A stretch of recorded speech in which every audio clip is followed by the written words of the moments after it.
안녕하세요, 구독자 여러분. 구독과 좋아요는 채널 운영에 큰 힘이 됩니다. 안녕하세요. 가평에 살고 있는 33살 여성입니다. 현재 친정엄마와 여동생을 도와 펜션을 운영하고 있고 프리랜서 디자이너로 활동하고 있어요. 제가 평소 잘 챙겨보던 사연 채널에 이렇게 글을 쓰게 된 이유는 1년 남짓한 제 결혼 생활에 대해 말씀드리고 싶어서예요. 물론 지금은 이혼했고 돌싱의 몸이 되었지만 제 인생에서 제일 어이없던 일이기도 해서 여러분께 들려드리려고요. 살면서 고부 갈등, 시누이와 여러 갈등을 겪는다지만 저는 좀 특별한 것 같아서요. 그럼 지금부터 사연 시작하겠습니다. 저는 어려서부터 바쁜 부모님 대신에 동생을 돌보며 함께 그림 그리는 것을 좋아했습니다. 미술에 소질이 있던 저는 미대 졸업 후 출판사에 취직해 책이나 잡지에 들어갈 그림을 그리고 디자인하는 일을 하게 되었죠. 그러다 동료의 소개로 평범한 회사원이었던 남편을 만나게 되었습니다.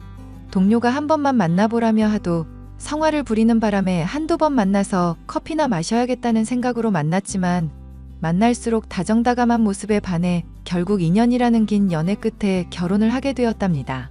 그러다 이직을 위해 직장을 그만두게 되었고 프리랜서 작가로 일을 시작했어요. 원래 가만히 있는 걸 좋아하는 성격도 아니고 뭐라도 해야 직성이 풀렸기 때문이었죠. 그런데 말입니다. 한없이 다정했던 남편은 결혼 후 180도 바뀌어 버렸어요. 가부장적인 건 물론이고 마마보이 기질이 가득하단 걸 알게 되었거든요. 당신 회사 그만뒀으면 이제라도 내조에 힘 좀 써. 그게 무슨 말이야? 내가 안 했던 것처럼 말하네? 솔직히 회사 생활 핑계대면서 삼시세끼 제대로 차려 먹은 적 있어? 우리 엄마가 그랬지? 나 매번 따뜻한 밥 해먹이라고. 그거야 시간이 안 맞고 그러면 다른 거 먹을 수도 있고 하는 거지. 어떻게 매번 삼시세끼 차리냐? 아무튼 그리고 요즘 지희 학교 때문에 바빠서 엄마 혼자 있으니까 자주 들여다보고 그래. 지금도 일주일에 2번, 3번 전화하는데 뭘 더 하라는 거야? 시도 때도 없이 오시잖아. 그건 그거고 가서 말동무라도 해드리라고. 식사도 챙겨드리고 하면 좀 좋아? 누가 보면 안 하는 줄 알겠어? 자꾸 말에 토달래? 가정교육을 어떻게 받은 거야? 아무튼 그렇게 해. 나도 작업하는 게 있으니까 일 없을 땐 자주 찾아뵐게. 회사 관두고 그깟 그림 몇 개 그린다고 돈벌이가 되니? 지금 내 직업 무시하는 거야? 벌어도 내가 당신보단 잘 벌걸? 나처럼 번듯한 직장도 아니면서 꼴에 돈 번다고 유세는. 돈은 내가 벌어다 줄 테니까 엄마한테 살림이나 배워. 이참에 가계부도 작성해보고 알뜰하게 살아보라고. 뭔가 지금 단단히 착각하나 본데 까놓고 말해서 버는 건 내가 더 잘 벌지. 돈 관리는 각자 하기로 한 거 잊었어? 서로 월급에 터치하지 말자. 쳇, 알겠다. 네 마음대로 해. 남편은 특히 제가 자신보다 잘나 보이면 그걸 못 견뎌서 안달이었어요. 그래서 말대꾸한다고 생각하면 저에게 신경질을 냈고 어떻게든 저를 억누르고 싶어 했습니다. 남편이 본격적인 성격을 드러낸 건 신혼집을 이사하고 난 뒤였어요.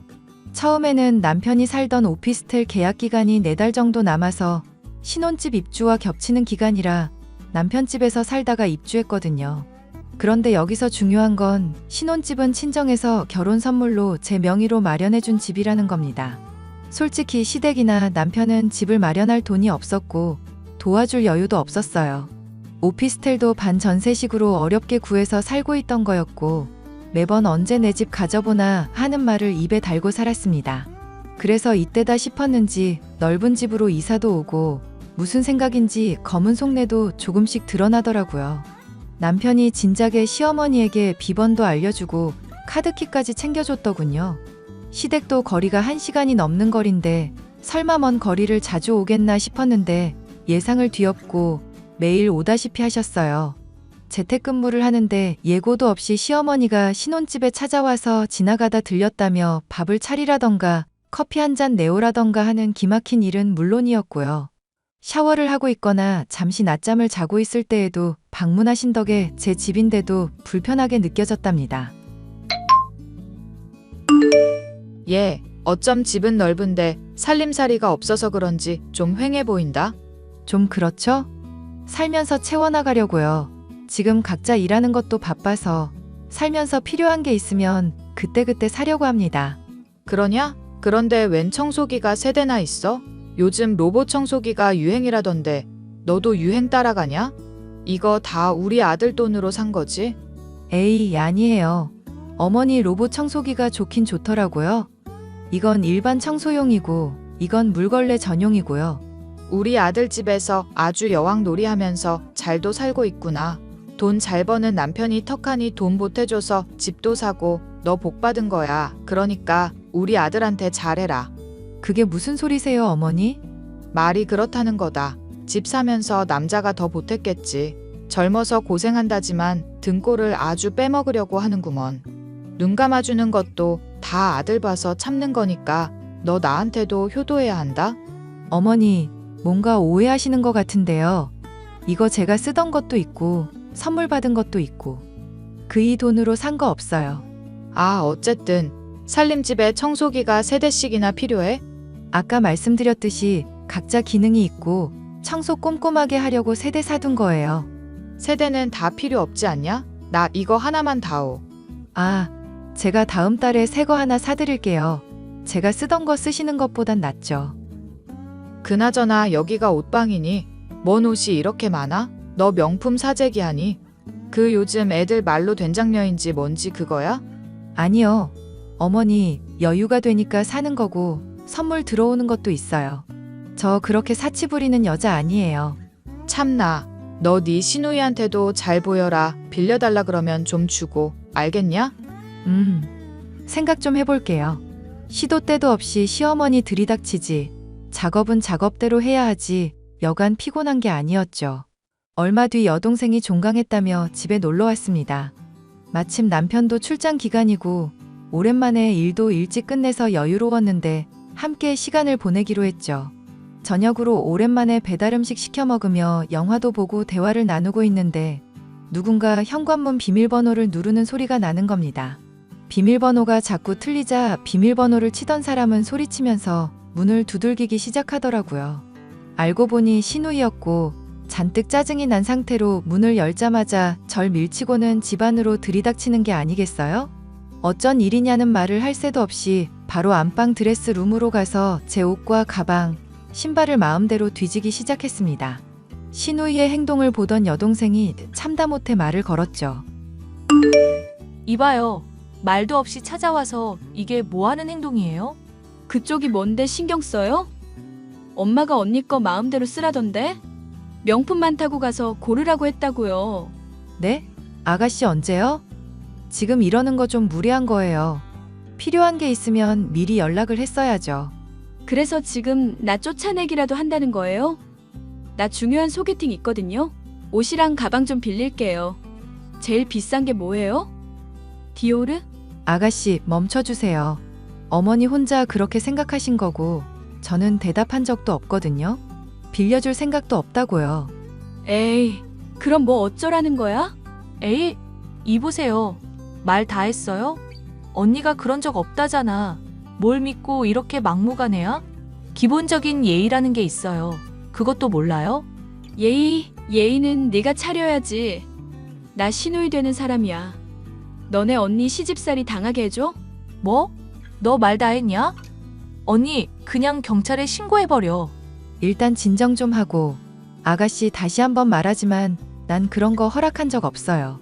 그러니까 돌아가요. 아, 싫거든요. 엄마 말대로 명품 오지게 많네. 여기서 적당한 걸로 골라갈 테니까 그런 줄 알아요. 언니, 그냥 신고해버려. 가족이라도 무단 침입, 주거 침입 해당되거든? 안 와. 진짜 어이없네. 너 아직 정신 덜 차렸냐? 예전처럼 한번 돌아가 봐. 나도 이젠 하나도 안 무섭거든? 사회에서 매장당하고 싶으면 너나 똑바로 해. 이따위 저급한 짓 하지 말고. 아, 그만 좀 짓거려라. 언니, 빨리 골라주기나 해요. 결국 시누이는 제가 잘 입지 않는 명품 원피스와 가방 하나를 빌려갔습니다. 동생은 왜 빌려주냐며 저딴 건 천벌을 받아도 모자라다며 길길이 날뛰길래 동생을 진정시키고 이야기를 들어보기로 했죠. 그런데 정말 충격적인 이야기를 들었습니다. 알고 보니 중학교, 고등학교 시절 내내 여동생을 왕따시키고 못된 짓을 했던 일진이 있었는데 그게 신우이였던 거죠. 이름도 같고 신우이가 좋아하던 선배가 여동생을 좋아하자 왕따 타깃이 돼서 괴롭혀왔던 거였어요. 여동생이 고생했던 거 생각하니 우라가 치밀어 올랐지만 이건 자기들 문제라며 되려 저를 진정시켜주더라고요. 며칠의 시간이 흐르고 시어머니의 생일이 2주 앞으로 다가온 시점이었습니다. 남편과 신우이는 첫 생일인데 직접 상 차려야 하는 거 아니냐며 음식 목록을 저에게 보내더라고요. 언니, 우리 엄마 생일 2주 앞으로 다가온 거 알죠? 네, 당연히 알고 있죠. 왜요? 왜요? 당연히 음식 준비해야 해서 그렇죠. 나이도 있으니 이 정도 음식은 할 줄 알죠? 예전에 오빠한테 요리 잘한다고 들었던 것 같은데. 먹을 만큼은 해요. 근데 저만큼을 다 해요? 이번에 우리끼리만 먹는 게 아니라 이모들까지 다 와서 20인분은 만들어야 해. 엄마 형제들 많은 거 알지? 이걸 나 혼자 하라고? 당신이나 아가씨는? 언니, 난 학교 다니잖아요. 공부하는데 무슨 음식이야. 이 정도는 언니가 알아서 해야지. 나 요즘 출장 많은 거 몰라? 그리고 당신은 집에서 놀고 먹는 사람이 시간도 남아도는데 왜 이걸 못해? 미리 조금씩 준비하면 되잖아. 어이가 없네? 난 그렇게는 못하겠는데? 무슨 명절도 아니고 내가 왜 혼자 생신상 차려야 해? 당신이랑 아가씨는 자식 아니야? 아, 그럼 우리가 장은 봐줄게. 대신 음식은 네가 해. 그럼 됐지? 말이 안 통하네. 뭐가 불만이야? 장 보는 비용 다 줄 테니까 알아서 하라잖아. 며느리 도리는 해야지. 안 그래? 아, 오빠 언니 답답하네. 그동안 시집살이 제대로 안 당해봐서 모르는 거야. 언니, 이번에 제대로 안 하면 각오하는 게 좋을 거예요. 그럼 그렇게 알고 있을게. 출장 짐도 미리 좀 싸두고. 저는 큰 소리가 나는 게 싫어 대충 둘러서 대답하고는 상황을 넘겼습니다. 그런데 아무리 생각해봐도 저 혼자 감당하기에는 너무 버거울 것 같은 거예요. 정말 명절도 아니고 혼자서 20인분의 음식을 해야 한다는 게 어디 가당키나 한 일인가요? 정작 자식들은 나 몰라라 하고 며느리인 제가 새빠지게 고생해서 생신상을 차려야 한다는 게 이해가 가질 않았습니다. 아무쪼록 원하는 대로 해주면 욕은 안 듣겠다 싶어 시어머니의 생일을 며칠 앞두고 장을 보러 갔습니다. 살 것도 많고 재료가 다양하게 필요했기에 인근 대형마트로 가게 되었죠. 그런데 운전을 하던 도중 교통사고를 당하고 말았습니다. 신호위반을 한 차와 충돌했는데 뒤 범퍼가 찌그러지고 몸에는 가벼운 찰과상만 있어서 보험 처리하기로 하고 장을 보고 집으로 갔죠. 하지만 교통사고는 후유증이 더 무섭다고 했나요? 며칠간 두통도 계속되고 등 쪽이 너무 아팠는데 시어머니 생일 전에 마무리해야 할 일도 있고 진통제 먹으면서 참았습니다. 병원에 갈 정도는 아니다. 생각해서 어떻게든 참았는데 시어머니 생신 당일 새벽 극심한 통증에 응급실에 실려가고 말았죠. 남편이 출장 때문에 집을 비워서 혼자 병원에 와야 했고 친정엄마와 여동생이 병원으로 급히 달려왔습니다. 지혜야, 이게 무슨 일이니? 도대체 어떻게 된 거야? 아, 엄마 왔어? 언니, 괜찮아? 어디 많이 아픈 거야? 이 시간에 응급실이라니 전화 받고 얼마나 놀랬는데. 많이 놀랐지? 미안해. 왜 그러는 건데? 응? 진료는 받았을 거 아니야. 아니, 사실 며칠 전에 교통사고 당했거든. 별 충격 없어서 괜찮겠지 싶어서 보험 처리하기로 하고 집에 왔는데 그 후유증인 것 같아. 이상하게 목이랑 다리가 너무 아파. 아이고, 이등신아. 그런 게 있었으면 무조건 병원에 다녔어야지. 안 아파도 병원에서 2일 정도 쉬면서 경과 지켜보는 거 몰라? 하던 일도 있고 마감해줘야 할 일들이 있어서 그냥 그러려니 했지. 그놈의 일. 그깟 일 처리해주다 요단강 건널 뻔했는데 이만하길 다행이지. 언니, 무리하지 마. 엄마랑 나 놀란단 말이야. 그래, 이거 사. 네 동생 말 좀 들어라. 아까 CT 촬영하고 검사했는데 척추신경에 손상이 간 것 같대. 그래서 목덜미랑 등이랑 아팠던 거고 다리랑 연결되는 부분에 뭐가 문제가 있는지 수술해야 한다고 하네. 뭐? 수술? 그나저나 한서방은? 수술 간단한 거라 괜찮아. 한서방은 출장이라서 지금 지방에 있어. 그래서 수술은 언제 하는데? 조금 있다 병실로 올라가서 오전이나 오후에 할 것 같아. 마침 시간이 빈다고 해서. 그리고 며칠 입원해야 하고. 아이고, 이 녀석아. 일단 알겠어. 여보, 나 병원에 입원했어. 뭐라고? 입원? 갑자기 왜? 교통사고 났는데 후유증이 와서. 신경 손상 때문에 수술을 해야 한대. 뭐? 수술까지? 그럼 오래 입원해야 하는 거 아니야? 그렇지. 수술하고 경과 지켜보고 검사하고 하려면 일주일은 생각하라는데? 당신 지금 제정신이야? 오늘 무슨 날인지 잊었어? 뭐라고? 다른 것도 아니고 내가 사고가 나서 다쳤다는데 어떻게 그런 말을 해?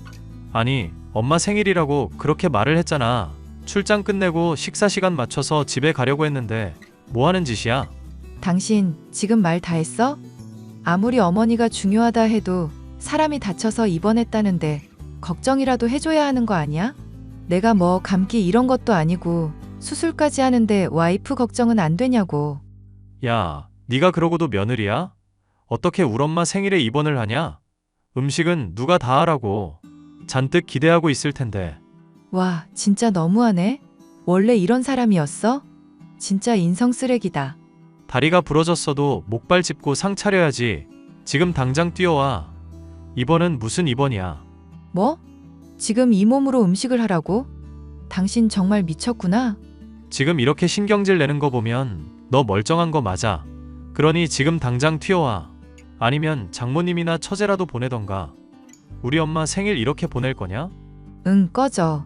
그렇게 좋아하는 네 엄마 생일 네가 챙겨. 나 이제 그 집 며느리 안 할란다. 남편의 말에 빈정도 상하고 마음이 상한 저는 연락처를 차단하고는 입원 절차를 밟았습니다. 동생이 집에 가서 짐을 챙겨오기로 했는데 다녀와서는 표정이 상당히 굳어있는 겁니다. 왜 그러냐 물으니 집에 갔는데 현관문도 열려있고 시누이가 드레스룸에서 명품 가방과 귀걸이, 반지 등을 훔치고 있었다고 하는 게 아니겠어요? 그러면서 동생이 집에 들어가니 황급히 제자리에 놓으면서 도망가듯이 나갔다며 나중에 퇴원하면 확인해보라고 하더라고요. 여러모로 기가 막힌 상황에 어이가 없었고 일단 건강 회복을 먼저 하기로 하고 수술을 받고 며칠 병원 신세를 지게 되었습니다. 물론 그 와중에 남편이나 시어머니, 시누이의 연락은 일절 없었죠. 저는 이혼을 해야겠다고 마음을 굳혔답니다. 퇴원 후 집에 돌아와 몰래 설치해두었던 홈캠 영상을 봤는데 아주 가관이더군요. 시누이가 몰래 명품 옷, 가방, 귀걸이, 반지 등을 가져가는 건 물론 남자친구를 데리고 와서 자고 간 정황도 포착했습니다. 웃긴 건 남편이 출장 갔다는 시기에 집에서 웬 여자와 밥도 먹고 영화도 보고 안방에서 나오는 장면도 있더라고요. 시누이인 줄 알았으나 음성을 들어보니 자기야라고 하길래 바람을 피우고 있었구나 싶었습니다. 그날 저녁 아무렇지 않은 척 남편이 오길 기다렸다가 잠든 틈을 타 휴대폰을 보게 되었죠. 허술한 부분이 있는 사람이라 휴대폰을 잠그지 않았기에 증거를 모으는 데는 수월했습니다. 내연녀와 나눈 대화는 더욱 가관이었죠. 제가 사고 나서 신경 손상이라는데 잘못돼서 죽으면 보험금 타먹고 신혼집도 자기 거 된다며 때를 봐서 이혼하자는 발언을 했더라고요. 그리고 시어머니도 호시탐탐 신혼집에 입성할 기회를 노리고 있었고 바람을 피우는 사실도 알고 있었습니다. 저는 모든 증거를 모아두었고 다음 날 바로 이혼 소송을 위해 변호사를 선임했어요. 너 병원에서 퇴원했다며 그깟 수술 좀 했다고 유세 부리니? 어머니, 그깟 수술이라뇨. 저 사고 났었고요. 신경 수술 받은 거예요. 지금 대드는 거냐? 너 없는 동안 우리 아들 쫄쫄 굶었다. 밀린 집안일은 또 어떻고? 당신은 퇴원했으면 집에 붙어 있을 생각은 안 하고 어딜 그렇게 싸돌아다녀? 내가 어딜 다니든 무얼 하든 뭔 상관인데? 뭐? 이 사람이 미쳤나? 당신 병원 신세지더니 머리가 어떻게 된 거 아니야? 머리가 어떻게 된 건 당신들이고 그리고 아가씨 지금까지 가져간 구두, 옷, 가방, 반지 다 돌려주셨으면 하네요. 네? 뭘요? 제 드레스룸에서 가져가신 것들여. 제 물건 말도 없이 가져가신 거 모를 줄 알았어요? 좋은 말 할 때 가져다 놔요. 아, 흠집이라도 났으면 보상 청구할게요. 이 미친년이 어디서 그런 소리를 해. 얘가 뭘 가져가? 어디서 생사람을 잡니? 대충 이 정도인데도 누군지 아시겠죠? 아가씨가 가져간 물건들 중고 시세로 값만 쳐도 2천만 원은 될 거예요. 저도 한두 번씩밖에 착용 안 한 거고 선물 받거나 제 돈으로 산 거라 값어치 있는 거거든요. 알다시피 다 진품 인증받은 거고 아가씨가 안목은 있나 보네요. 죄다 비싼 것들로만 가져가서 흠집 나면 각오하시고요. 너 그거 인권 침해야. 홈캠 설치해서 뭐 어쩌려고. 닥쳐 이 미친놈아. 하도 누가 내 물건 마음대로 만져서 도둑 들까봐 보안상 설치해둔 거거든. 내 집에 내가 설치한 건데 이게 왜 인권 침해야? 왜? 찔리는 거라도 있나 보지? 그렇게 비싼 거면 네가 더 잘 두지 그랬니? 너 우리 아들이 벌어다 준 돈으로 하라는 살림은 안 하고 사치 부린 거야? 아이고, 우리 아들은 무슨 죄야? 새로 사줄 테니까 없던 일로 해. 알겠어? 별것도 아닌 거 가지고. 다 국내 한정판이고 몇 개 없는 것들인데 당신이 무슨 수로 새로 사줘? 오늘 내로 가져다 놓지 않으면 손해배상 청구할 거니까 그렇게 알아. 난 가족이라고 예외 없어. 젠장, 도둑년으로 몰아가니까 좋냐? 그래, 내가 급전 필요해서 팔았다. 어쩔래? 어쩔 거냐고. 말도 없이 가져간 것도 모자라 팔았다고요? 이거 명백한 절도죄고 횡령이에요. 제가 말했죠? 가족이라고 봐주지 않는다고. 조만간 소장 날아갈 테니 기다려요. 이런 버르장 머리 없는 년. 우리 아들이 아깝다. 너 당장 이혼해. 짐 싸서 나가. 짐 싸서 나갈 사람은 이 사람이네요. 제 명의로 된 제 집인데 제가 왜 나가죠? 당신 바로 변호사 선임하는 게 좋을 거야. 안 그래도 이혼 소송 준비 중이거든. 조만간 법정에서 보자고. 뭐? 이혼? 이혼이 네 집 개 이름이야? 너 지금 말 다 했어? 바람 피운 사람치곤 당당하네. 위자료며 보상금이며 다 받아낼 테니까 각오해. 그렇게 좋아하는 여자랑 물고 빨고 평생 잘 살아봐. 남편은 재산 분할을 요구하며 맞소송을 걸었습니다. 1년도 안 되는 결혼 생활인데 뭐 나눌 것도 없더라고요. 당연히 이혼 소송은 저에게 유리하게 흘러갔습니다. 증거가 워낙 명백해서 빼도 박도 못했거든요. 저는 이혼 소송에서 승소해서 위자료 4천만 원 받았습니다. 그리고 신우이를 절도죄, 재물 손괴죄로 고소했고 합의금 3천만 원 받는 걸로 하고 마무리 지었어요. 마음 같아선 감옥에 보내서 본때를 보여주고 싶었지만 같은 나이인 제 여동생이 떠올라 마음이 약해지더군요. 그리고 상간녀 소송도 진행해서 승소했고 1200만 원의 보상금을 받았습니다. 저는 이혼 소송을 마무리 후 신혼집에 있는 남편 짐을 싹 빼서 시댁으로 보내버렸어요. 그러고는 친정엄마와 여동생을 불러서 같이 살기 시작했습니다. 그런데 한 가지 실수를 하고 말았습니다. 깜빡하고 현관 비밀번호를 안 바꿨는데 시어머니와 시누이가 찾아와서 행패를 부린 거예요. 집안 물건을 손에 닿는 대로 집어던지면서 몸싸움하는데 제 얼굴 상처투성이가 되고 목 옆에 상처가 깊게 생겨 응급수술 받을 정도였습니다. 여동생도 시누이랑 몸싸움한다고 온몸이 멍투성이 됐는데 여동생이 더는 못 참겠다면서 시누이를 고소했어요. 그리고 시누이가 다니는 학교 게시판에 실체를 다 까발리는 폭록을 올렸습니다. 저도 시누이와 시어머니를 무단 주거침입, 폭행죄로 고소했고 합의해주지 않았어요. 한 번은 봐줬지, 두 번은 못 봐주겠더라고요. 결국 시누이는 징역 1년의 실형을 선고받고 구치소에 수감되었고 시어머니는 나이가 많다는 이유로 집행유예를 받았습니다. 언니, 내가 잘못했어요. 이 나이에 빨간 줄이라니.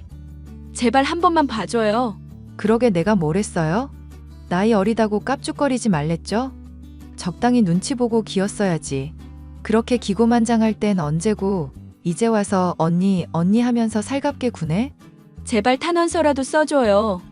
나 이렇게 범죄자 되기 싫단 말이야. 그래, 세아가 내가 잘 말할 테니까 제발 선처 좀 해주렴. 응? 싫거든요. 제가 왜 그래야 하죠? 이유 100개 되면 해결해드리죠. 뭐? 그래도 한때 가족이었는데 이러면 안 되지. 그러는 어머니는 가족이라는 이유로 절 그렇게 대하셨어요? 자기 자식이 귀한 줄 알면 남의 자식도 귀한 법인데 왜 그렇게 저한테 상처를 주셨냐고요. 내가 미안했다. 정말 어리석었어. 그러니 내 딸 좀 살려줘. 아직 대학 졸업도 못한 어린아이인데 제발. 어린아이라뇨. 생각할 줄 알고 판단할 줄 아는 성인이에요. 자기가 저지른 죗값은 달게 받아야 합니다. 이미 끝난 일 되돌릴 수도 없고 저는 더 봐줄 생각도 없어요. 앞으로 살면서 마주치지 마요. 저는 그 길로 시댁 식구들을 모조리 접근 금지, 통신 제한을 걸어서 완전 차단을 시켰습니다. 신혼집은 오랜 상해 끝에 매물로 내놓았고 다행히 금방 팔리더군요. 친정 엄마와 집한 돈을 합쳐 저희 식구는 가평으로 이주하기로 했습니다. 그곳에서 자리 잡고 펜션 사업을 하면서 살기로 했거든요. 물론 저는 프리랜서 일을 병행하면서 하는 거라 몸이 10개라도 모자랄 지경이었습니다. 얼마 뒤 들린 소식은요. 남편은 빚도 갚고 시누이 옥바라지 하느라 개고생한다는 소식을 들었어요. 회사에서도 바람피워 이혼당했다는 소문이 퍼지면서 이미지가 나락으로 떨어져서 잘릴지도 모른다는 소문도 돈다고 하고요. 저는 가평으로 이주한 뒤 좋은 기회로 대기업과 제휴를 맺어 제품 디자인, 로고, 디자인 관련 업무를 맡게 되었습니다. 물론 프리랜서도 활동하고 한 달에 한두 번 정도 회의 때만 본사에 출근하기로 했고요. 프리랜서 치고는 연봉도 높은 편이라 돈도 모고 부지런히 살려고 합니다. 앞으로 승승장구하면서 가족들과 행복하게 사는 일만 남은 거죠. 제 나이 33살이면 아직 새 출발해도 되는 나이 맞는 거죠? 시간이 조금 흐르고 마음 맞는 사람이 생긴다면 진지하게 만남을 이어갈 생각도 있습니다. 물론 전 남편처럼 찌질이의 마마보이만 아니라면 말이죠. 제 사연은 여기까지고요. 긴 사연 들어주셔서 감사합니다. 공감이 되셨다면 제 미래를 응원하는 댓글 하나 부탁드릴게요.